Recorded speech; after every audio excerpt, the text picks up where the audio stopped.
Vasudeva Narayanam Namaskrityam Naram Chaiva Narottamam Devim Saraswatim Vyasam Tato Jayam Mudiraye. Before reciting Śrīmad-Bhāgavatam, which is the very means of conquest, one should offer respectful obeisance unto the Supreme Personality of Godhead, Narayana, unto Narayan Rishi, the supermost human being, unto Mother Saraswati, the goddess of learning, and unto Srila Vyasadeva, the author of Śrīmad-Bhāgavatam.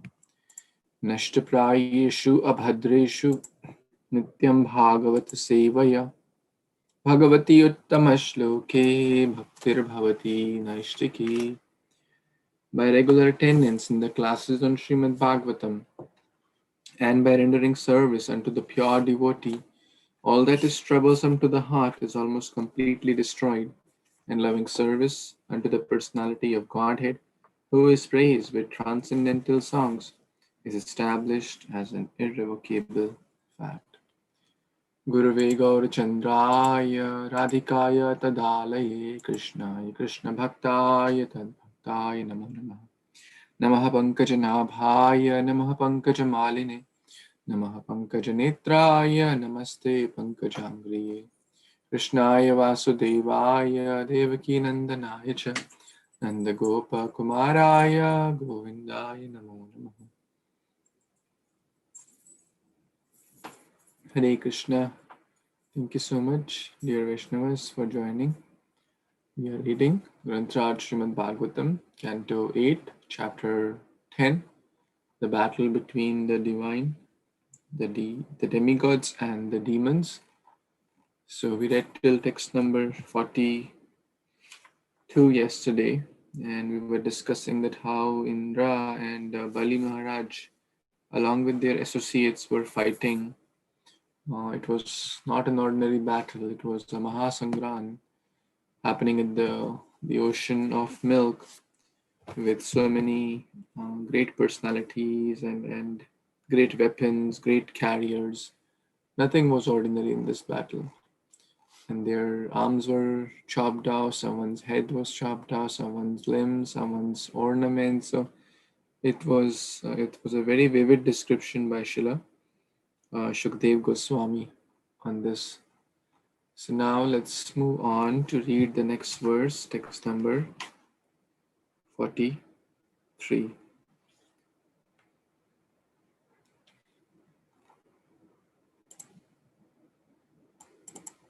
So we'll read from text 43. Okay.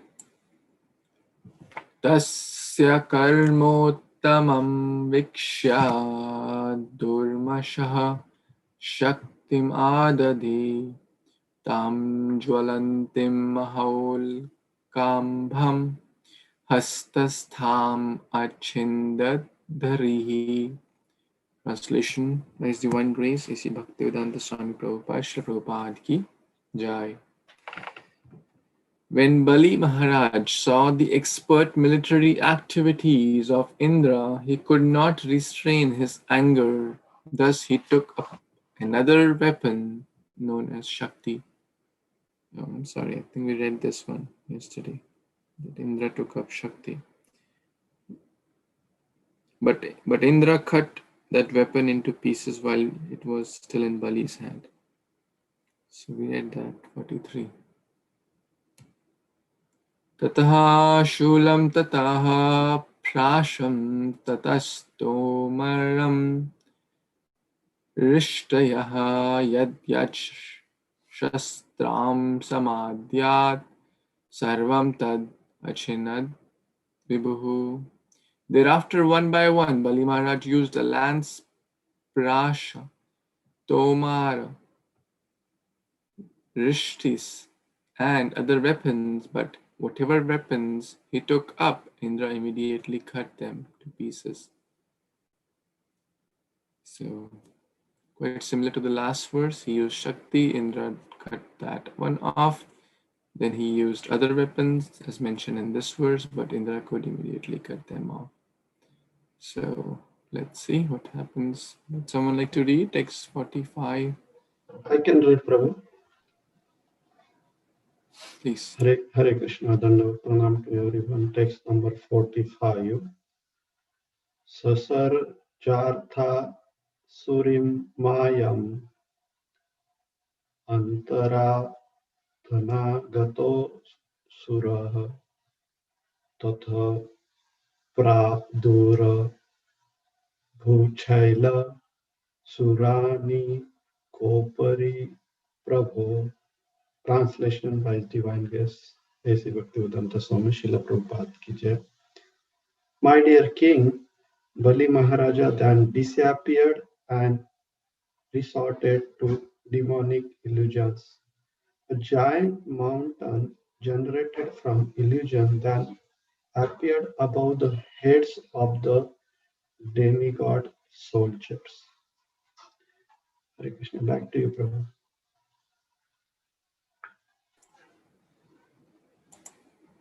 Thank you, Prabhuji. So when the weapons he used in the last 2-3 verses didn't work, then he restored to demoniac illusions. Even in Ramayana, we see that Ravana also used these illusions, that he would hide somewhere or become invisible and try to create something. So in this case, he generated a big mountain from illusion and appeared on the head of demigod soldiers. So let's see how this weapon was, what this weapon did, this mountain did to the demigods. Okay, anyone wants to read next verse? 46. I can read, Prabhu. Yes, please. Hare Krishna, everyone. Text 46. Tato nipestustaravo dahya mana davagnina shilai satanka shikaras churanyanto dvisad balam.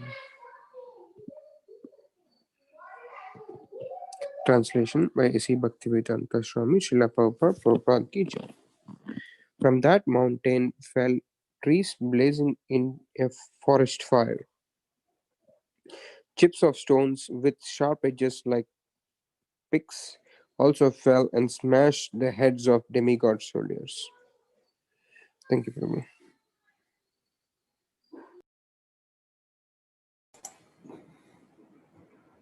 Thank you, Prabhuji. So this mountain, I was just thinking, the Krishna lifted mountain to protect his devotees, but demons create mountains to harm his devotees or harm Krishna's devotees.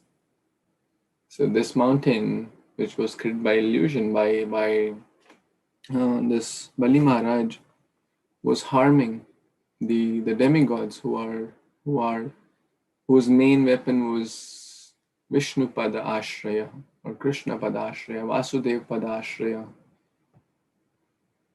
So in short, they have a lot of potency, but they used it for wrong purpose. That is to harm the devotees of the Lord. So we may also have a lot of, in our limited way, knowledge, strength, whatever Krishna has blessed, but we should use it to help devotees, to protect devotees, not to cause any discomfort, not to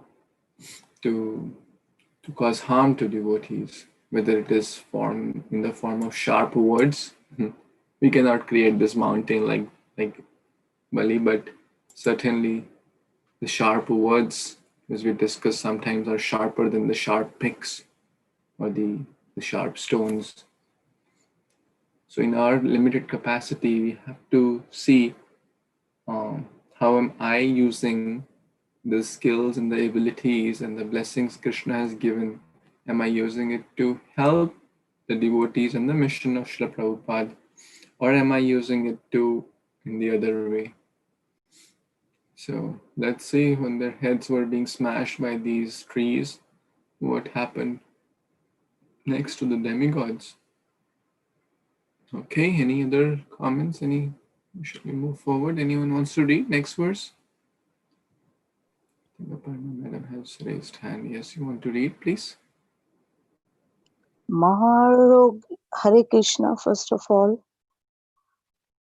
Maharogye samatpitur danda shuka savar sikeche sima vyagra evaraska maradhentu mahagaja.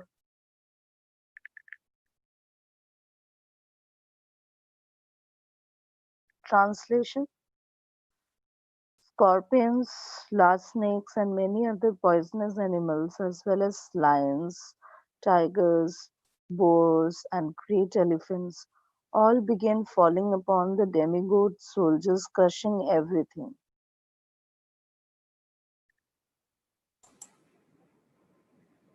Thank you. Thank you so much. Thank you. So, not only were trees and stones falling from there, but these poisonous animals. And we read that where originally all these poisonous creatures, where are they getting the poison? Because when Lord Shiva drank that poison with his Anjali, with his hands, a few drops fell down.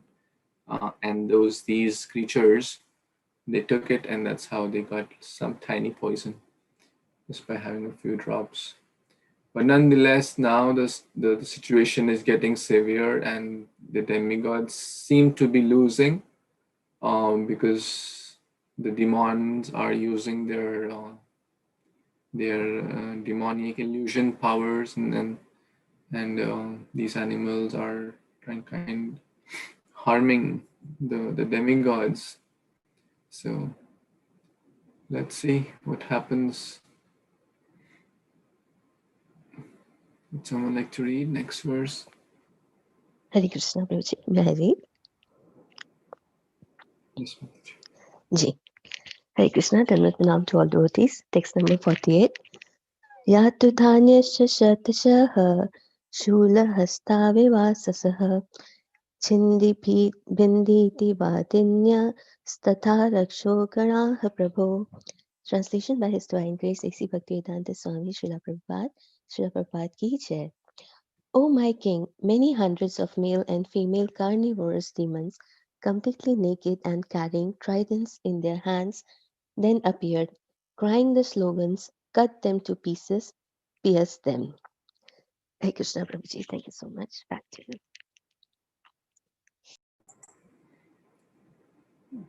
Thank you.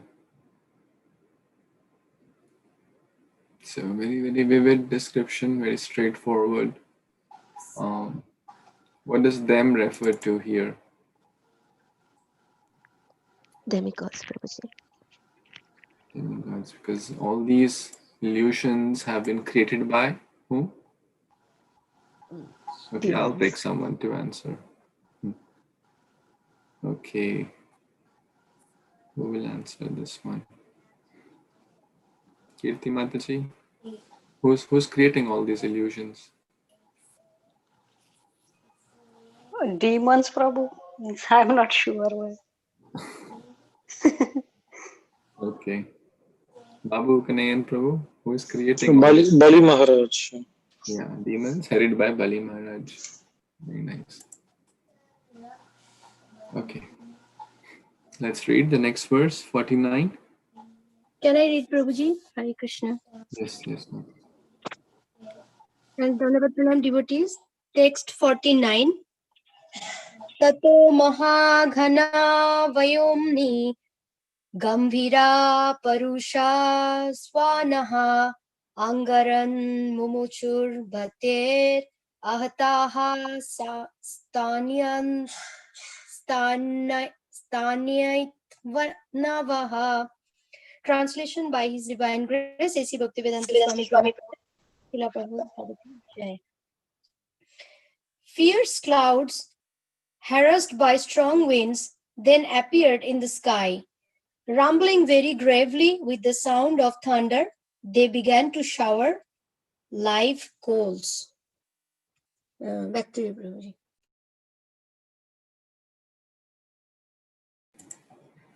All these are demonic tricks, the illusions that the demons were creating. And Shukdev Goswami is giving such a vivid description, as if we are all present there, as if we are all, seeing this battle on the bank of ocean, Goshen. So live coals, burning coals, they were showering all these clouds and then strong winds. And then we know that in Bhagavad Gita also we read different types of weapons. Now we have heard of only like fire weapons, like bomb and things like that. But there are water weapons, wind weapons, sound weapons, etc., which even modern science may not be even familiar with those. So let's see what all else they did. Shabbat Prabhu is ready to read. Yes, Prabhu, please go ahead. Shrishtadeitena mahan vahini swaswana saratihi samvartaka evatyugro vibhuda dvajinam adhak. Translation: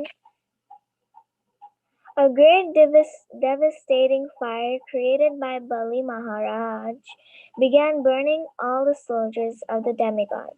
This fire, accompanied by blasting winds, seemed as terrible as Samvartaka fire, which appears at the time of dissolution. Thank you, Raji. Thank you, Kushimataji. Very nicely you read the shloka and the translation. Thank you. The clouds, winds, animals, trees, stones, and now here we see fire as well. So raise your hand if you know where else we have heard of Samvartaka. Prabhu, in the Govardhan Leela. Yes, Mataji, but I asked to, raise hands. So you have to hear the question, so that I can know who are. So I would appreciate if we follow the rules of the quiz. No problem. So yes, in Govardhan Leela, Indra also sent Samvartaka clouds, which are used at the time of dissolution. Such fierce rainfall, like pillars of rain, not just drops of rain. And at that point also Kṛṣṇa lifted the mountain Giri Govardhan. So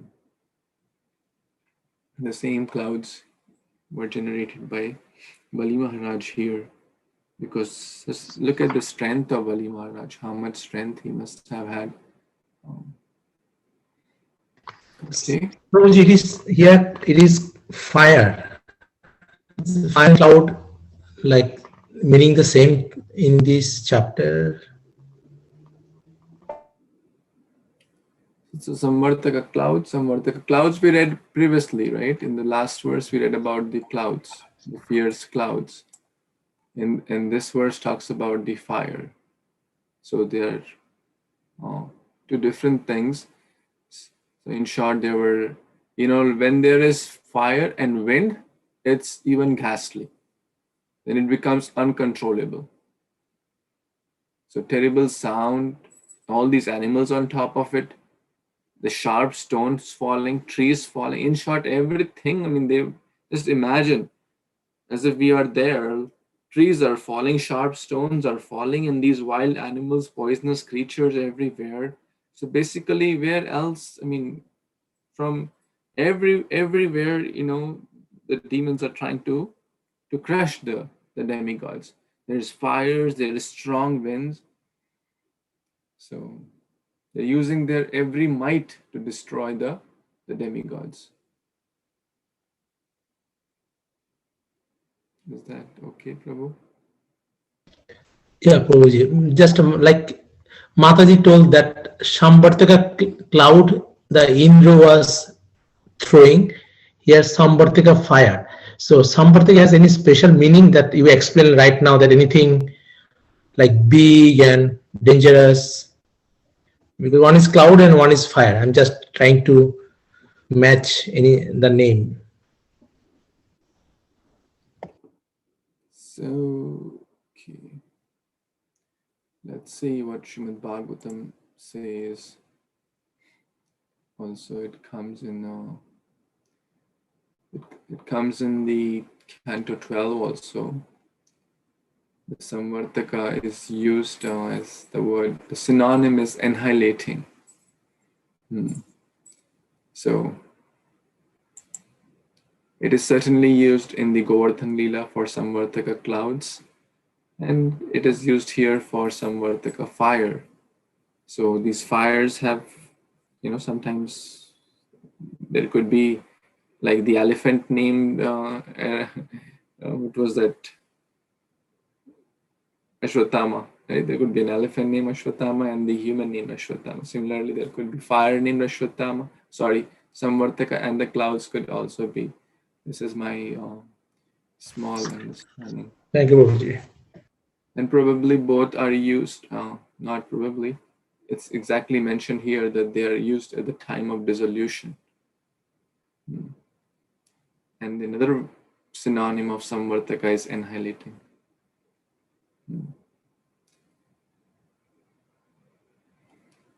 Any other comments? Anyone has any other questions, additions?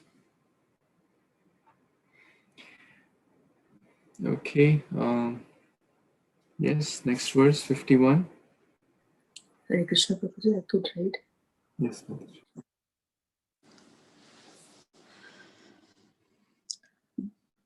Hare Krishna, Dandat Pranams to all the assembled devotees. Text 51. Tatah samudra uddhelah sarvatah pratyadrishyata prachandavatair uddhuta tarangavarta bhishanah. Translation and purport by His Divine Grace Abhay Charnaravinda Bhaktivedanta Swami Srila Prabhupada ki jai. Thereafter, whirlpools and sea waves, agitated by fierce blasts of wind, appeared everywhere before everyone's vision in a furious flood. Back to you, Prabhu. Thank you, Mataji. So different types, air, water, fire, animals, weapons, is using everything to destroy. Again, a lot of power, but using for a wrong cause. So we should be careful. Great power means great responsibility. The more one has anything, let's say wealth or resources or knowledge or following or scholarship, it can be used for a very good cause, and it can be used to destroy others, as Bali Maharaj is using here. The choice is ours. How do we want to use it? Whether we want to use it for sharing, spreading more and more Krishna consciousness, or we want to destroy Krishna and his devotees, or of course who can destroy, we'll see that, who can destroy Krishna and his devotees, or his devotees. So last verse, 52. Someone like to read? Hare Krishna, Prabhuji, I'll read. Yes, Mataji. Hare Krishna, everyone. Text 52. Evam daiter mahamaya alakshaya gati birani shrija manasau mayasu vishedu sura sainikaha. Translation by His Divine Grace A.C. Bhaktivedanta Swami Prabhupada Jai Shri. While this magical atmosphere in the fight was being created by the invisible demons who were exporting such illusions, the soldiers of the demigods become morose. Thank you, Prabhuji. Thank you so much, Mataji. And this is what happens in our journey also. Sometimes the demons could be, the demons means the opposite forces.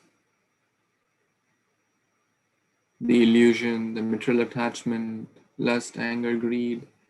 We try to fight, and sometimes they could be very, very overpowering. And a sadhaka may feel morose and may feel hopeless. So we will see how the demigods, what they did, and that's basically taking shelter of Krishna's lotus feet. That's their main weapon.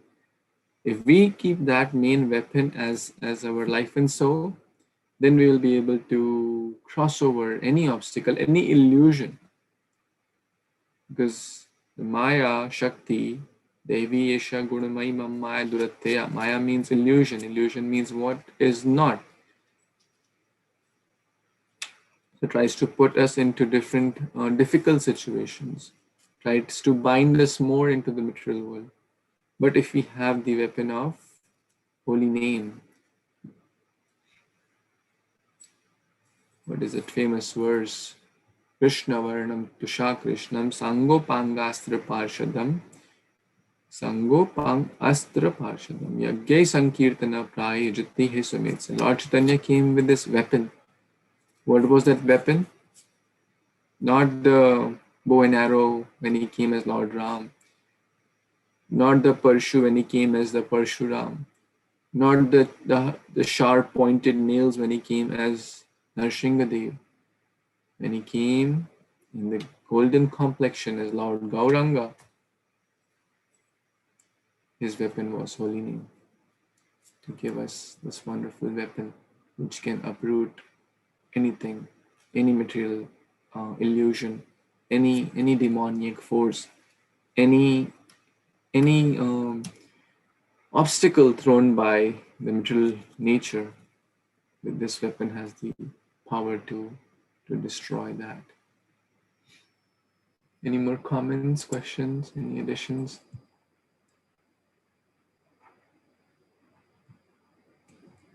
Okay, so we'll pause the Bhagavatam there, but today is also the disappearance day of Srila Jiva Goswami. I was thinking we can read and meditate upon Srila Jiva Goswami on this special day and read about his wonderful character in brief. So we can read 1 or 2 paragraphs each. Those who have not read, let's start. Would someone like to begin? Yes, Prabhu, please. Hare Krishna devotees, Onward Pranam. Jiva Goswami, appearing as the nephew of Sri Rupa and Sanatan Goswamis, Sri Jiva Goswami displayed all the charming features of a Mahapurush, divine person. He had lotus eyes, a high nose and forehead, broad chest, long arms, and a radiant golden body. In his boyhood, he made a deity of Krishna Balaram, expressing his pure devotion. He would often cry while worshipping them.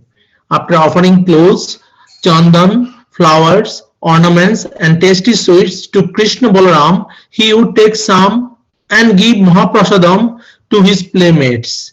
From the beginning, Jiva showed his kindness to other Jivas, living entities. Jiva was so much attached to Krishna Balaram that at bed he would embrace his deities and fall asleep. His parents thought he was only playing, but the villagers rejoiced to see Jiva's love for Krishna Balaram. Hare Krishna.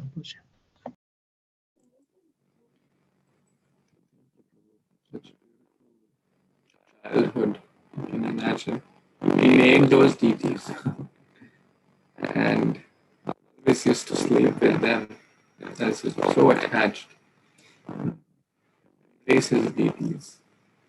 And all the features were also like a great, noble.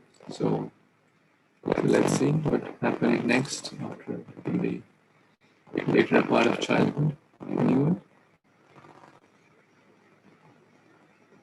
If you have not read and you are in position to read, please raise your hand or unmute. Prabhuji, there's some disturbance in your voice, Prabhuji. Is it for me or for everyone? I don't know.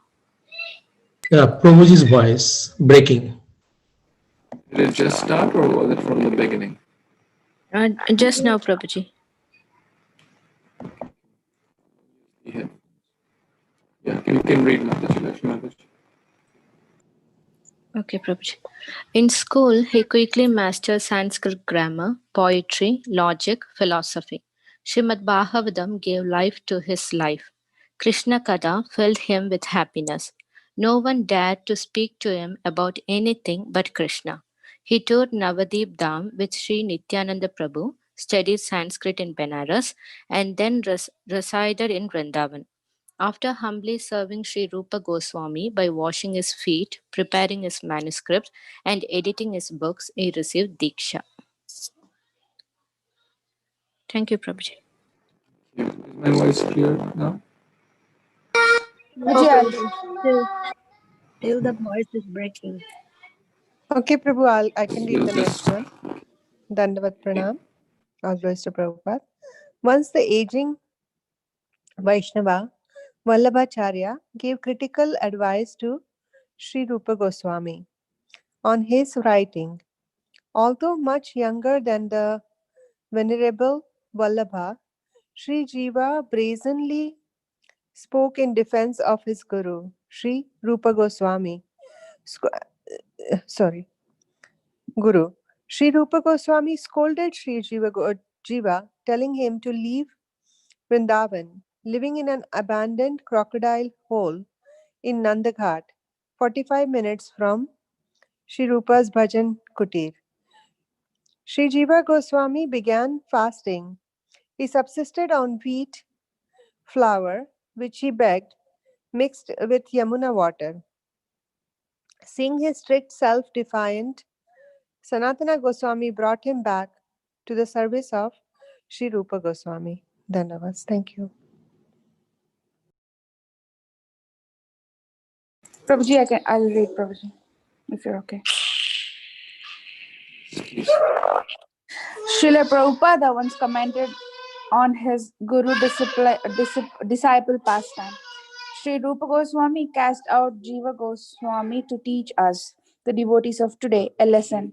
It was not done to teach or punish Sri Jiva Goswami, who is perfectly liberated, eternal associate of Lord Sri Kṛṣṇa. Rupa Goswami sent Jiva Goswami. Prabhuji, can you please scroll down?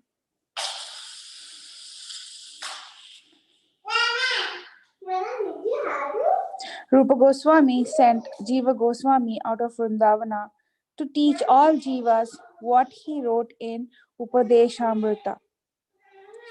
Vacho Vegam, Manas Krodha Vegam, Jihva Vegam. At all times, a devotee should control his tongue, his speech, and always remain humble. Trinad api sunichena. Thank you, Prabhuji. Thank you. So from whom did Jiva Goswami took Diksha? Rupa Goswami. Rupa Goswami. Nice. At the very young childhood, he mastered all these scriptures and learned under guidance. And this act was not to prove that he is a great scholar, but to protect the honor of the Guru. So, okay, let's continue. Would someone else want to read? Yes, Babu Kanayan Prabhu, you want to read? Hare Krishna. After the disappearance of Sri Rupa and Sri Sanatana Goswami, Sri Jiva Goswami became the Gaudiya Sampradaya Charya to guide all Vaishnavas in Navadvipa Vrindavana, Jagannathapuri.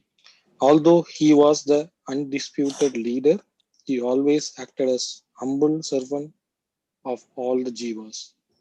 Whenever Bengali Vaishnavas visited Vrindavana, he would lovingly receive them, arrange for prasadam and comfortable rooms, and even guide them on Vrajamandala Parikrama. Hare Krishna. Thank you, Prabhu. Amazing example of Vaishnav Seva. How he would take care of the devotees and serve them personally and understanding their needs. It's a great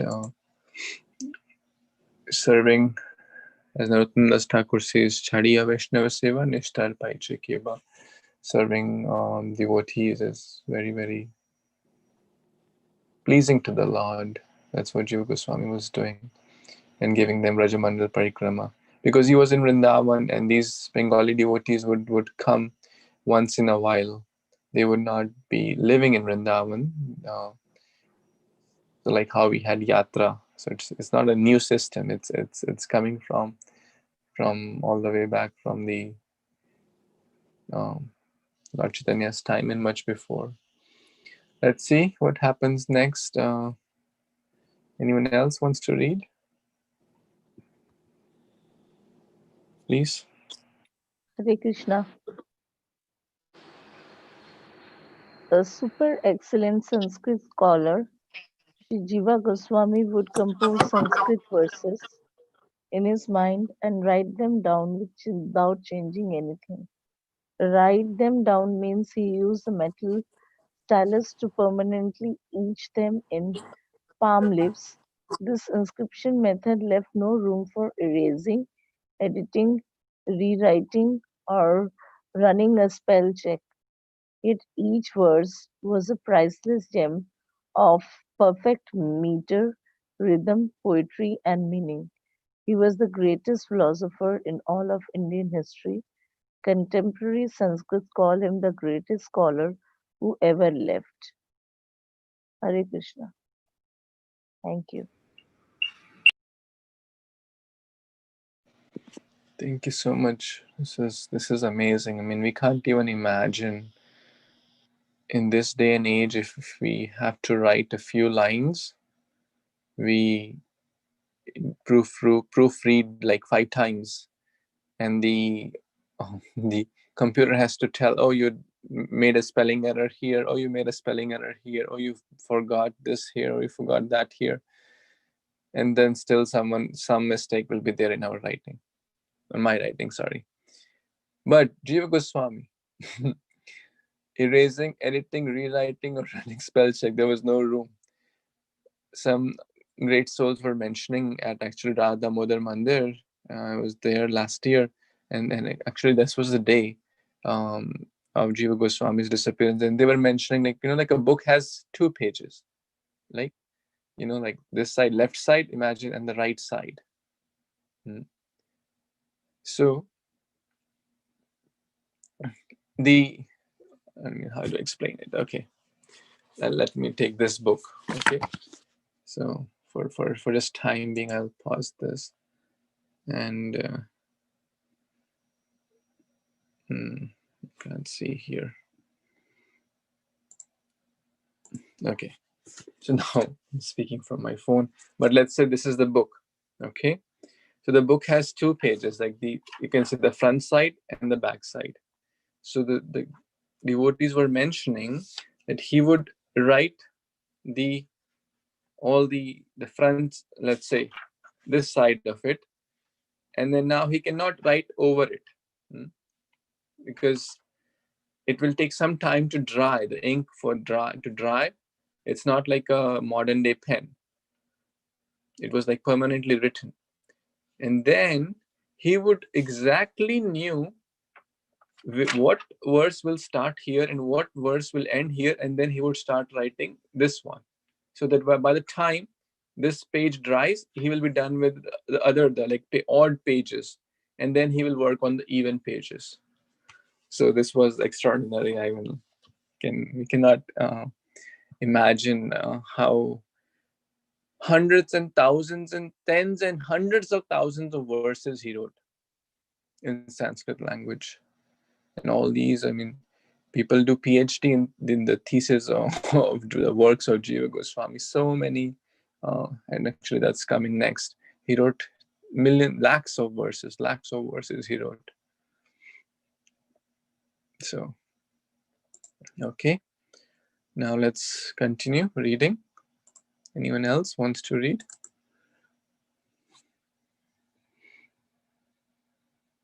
Can I read, Prabhuji? Yes, please.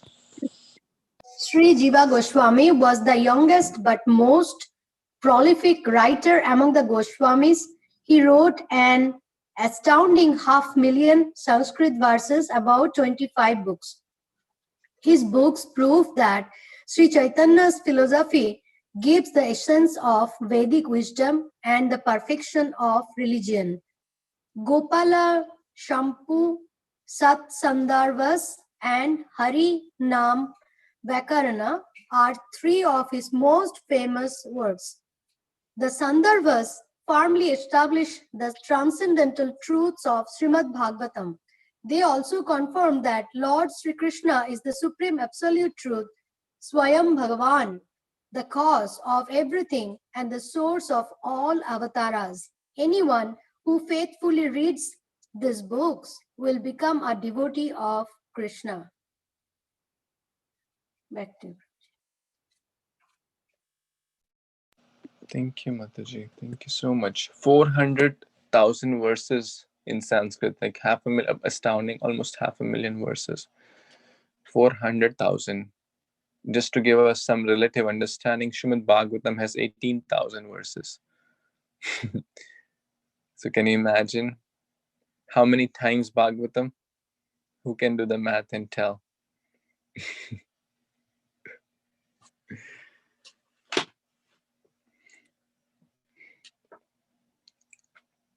Okay, it's almost like 20 times, right? If you take 20,000, so 400 divided by 20, it's almost 20 plus 25-ish. So that's like, imagine like the amount of verses in Śrīmad-Bhāgavatam, multiply that with like almost 25.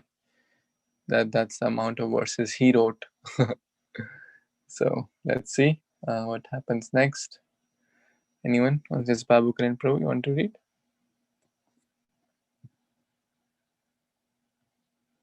Anyone wants to read? I can read, Prabhuji.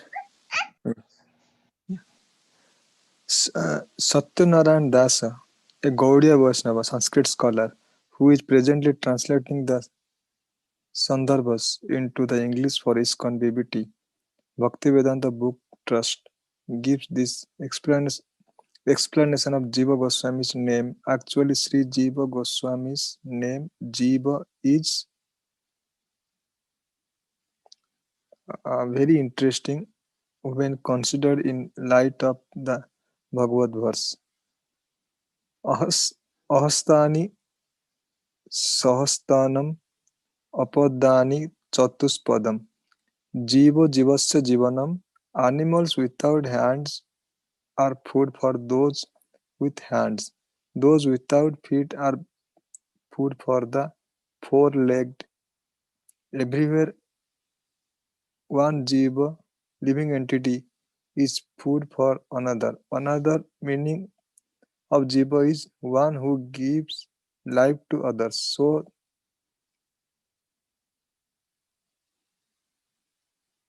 the spiritual knowledge given by Jiva Goswami in these 25 books gives life to all the devotees.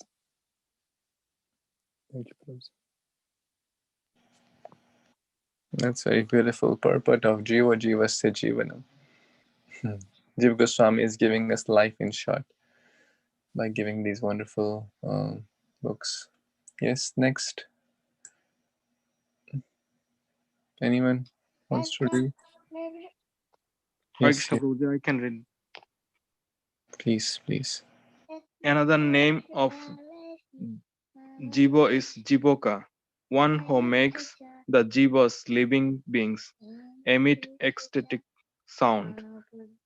Sri Jiva Goswami did this by supplying esoteric meaning of Śrīmad-Bhāgavatam through his Bhagvata commentaries, and Shat-Shandarbhas. One who expands the nature of the Jiva, his relationship with the Lord, the process to achieve goals, and the ultimate purpose of life is Jivoka or Jiva. Hare Krishna Prabhuji back. Thank you. Okay, I think it's the last one or two paragraphs. If anyone wants to read, Prabhuji, I could read. Please. The following quote comes from Sri Jiva Goswami's Nectarian Gopala Champu, which describes the playful Vindavana pastimes of Radha Damodar. From Govardhana hill, a large form of Govardhana manifested. All the Vrajvasis, along with Kṛṣṇa himself, then offered obeisances to that towering form. As Sri Kṛṣṇa stood by with folded hands, that great personality Govardhana bellowed, "I shall eat all of your offerings." He ate and drank water by emptying all the kundas around the hill. While eating all the preparations made by the Vrajvasis with his right hand, he snapped the fingers on his left hand. The cowherdmen ran out of the way when Govardhana stretched out his hands to take more and called out, "Aniyor, Aniyor, Aniyor, bring more, bring more, bring more." At the request of Acharya Rani Janava Devi Thakurani, Sri Jiva Goswami had Srinivas Acharya, Narottam Das Thakur, Shyamananda Prabhu take the Goswami's writings from Vrindavan to Bengal. They translated them into Bengali and distributed them throughout Bengal and Orissa. They also preached extensively and initiated hundreds of devotees. In 1542, Sri Jiva Goswami established the worship Sri Radha Damodar in Seva Kunj, Vrindavan.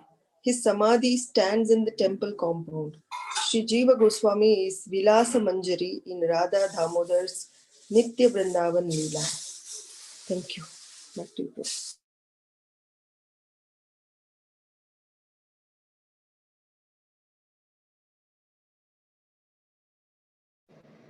Thank you so much, all the devotees, for so nicely reading about Srila Jiva Goswami on this special day of his disappearance. So we can pray to Srila Jiva Goswami so we can follow in his footsteps and try to become a source of pleasure for our Guru Parampara. Try to understand Prabhupada's books nicely. Try to read nicely, serve nicely, in a very humble way, protecting the honor of Guru, hearing and reading nicely, and serving Vaishnavas as per their needs and requirements. So many great lessons from this great soul, Jiva Goswami, and his life. So we'll pause here. Grantraj Śrīmad-Bhāgavatam Purana ki jai, Shri Jiva Goswami Disappearance Day ki jai, Shri Jiva Goswami ki jai, Shri Prabhupada ki jai, Samaveta Gaura Bhaktavrindi ki jai. Vancha kalpatarubhyascha kripa sindhubhya cha patitanam pavanebhyo Vaishnavebhyo namo namaha. Nandakoti Vaishnavvrindi ki jai. Thank you so much. Hare Krishna. Hare Krishna. Hare Thank you so Krishna. much.